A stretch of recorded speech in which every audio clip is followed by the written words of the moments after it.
वज़ीर आज़म साहब आते हैं, यहाँ के बिजनेसमैन से मिल के जाते हैं। इससे पहले भी नून लीग की वफाक में कई बार हुकूमत रही है, और जब वो आते हैं उस वक्त ऐसा लगता है कि उनका दिल इन कराची वालों के साथ ही धड़कता है और एक बड़ा प्लान है।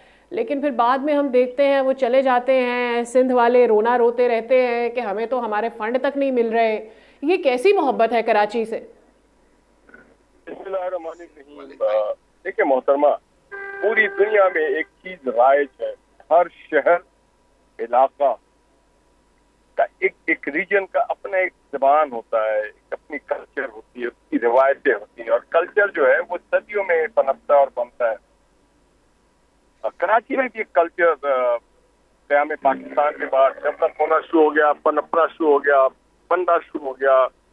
इसे इंडस्ट्रियल हब बना दिया गया, इसे एजुकेशन का हब बना दिया गया, फिर ज़बान, अशार, शायरी, शायर, दानिश्वर पैदा होने लगे, ये बैंकिंग हब बन गया। ये शहर बड़ी तेजी से अपने तरक्की के मनाजिल तय कर रहा था, आदाब, मगर एक खास माइंड सेट के तहत इसके तरक्की के मनाजिल को रोकने के लिए ट्रांसफर ऑफ पॉपुलेशन होना शुरू हो गया। दुनिया में कोई शहर इस तरह से अनलिमिटेड तरीके से नहीं पड़ते। जो मास्टर प्लान है कराची का, वो फेडरल भी एरिया का, नाज़राबाद का, नॉर्थ नाज़राबाद का है, न्यू कराची का, मरी, लांडी कोरंगी, इससे आगे का नहीं है। उस मास्टर प्लान में अगर आप नए पार्कों को, नए फुटबॉल ग्राउंड को, खाली जगहों पे आप आबादी भर दें और कहें जी पाकिस्तान सबका है, ये मिनी पाकिस्तान है, तो फिर आप उसका बेड़ा गर्क कर देते हैं। इसी तरह से किसी भी शहर का कल्चर होता है कि वहाँ के एडमिनिस्ट्रेशन, वहाँ के म्यूनिसिपल, वहाँ के ट्रैफिक पुलिस, वहाँ की पुलिस, वहाँ के टीचर, वहाँ के अमायदीन, वहाँ के मौलवी, वहाँ पे मौजिन, वो सारे उसी शहर से वाबस्ता होते हैं। वहाँ के ठेले वाले, वहाँ के रिक्शे वाले, वहाँ के बम्बे में देख ले, बम्बे का जो रिक्शा वाला है या टैक्सी वाला है, वो बम्बे स्टाइल का बम्बे बोलता है वो।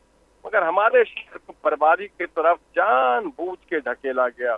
जिनको पता ही नहीं है कि मेट्रोपॉलिटन सिटी क्या होती है, उनको ला के जब आप बैठाल देंगे तो ऐसे होगा। अब आप मेरी पार्टी के हवाले से बात कर रही हैं, तो ये गवर्नमेंट का सिस्टम वो ट्राइपेट्री है।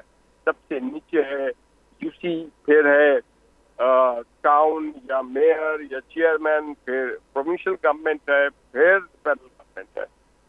तो जनाब हमारा नंबर तीसरे पे आता है, और तमाम वसाइल मुहैया की जाती है फेडरल गवर्नमेंट के तरफ से प्रोविंशियल गवर्नमेंट को, और प्रोविंशियल गवर्नमेंट के फराइज में आता है कि वो मेट्रोपॉलिटन को, ये कॉस्मोपॉलिटन को, ये टाउन को उनके वसाइल मुहैया करें। तो इसमें शहबाज शरीफ साहब या प्राइम मिनिस्टर का रोल नहीं होता है, इसमें एहसास जिम्मेदारी का रोल होता है। हम अपने एहसास, देखिए पानी सप्लाई करना हमारा जिम्मेदारी नहीं है, तो 18वीं के बाद इवन देन K4 के जो स्कीम है उसमें फेडरल गवर्नमेंट अपना 50% हिस्सा डाला हुआ। आपको पता है C3 जो है सीवरेज का, वो हमारी जिम्मेदारी नहीं है, वो काम भी हमने अपने जिम्मे लिया हुआ है। सब्सक्राइब करें और बेल दबाएं ताकि कोई खबर रह न जाए।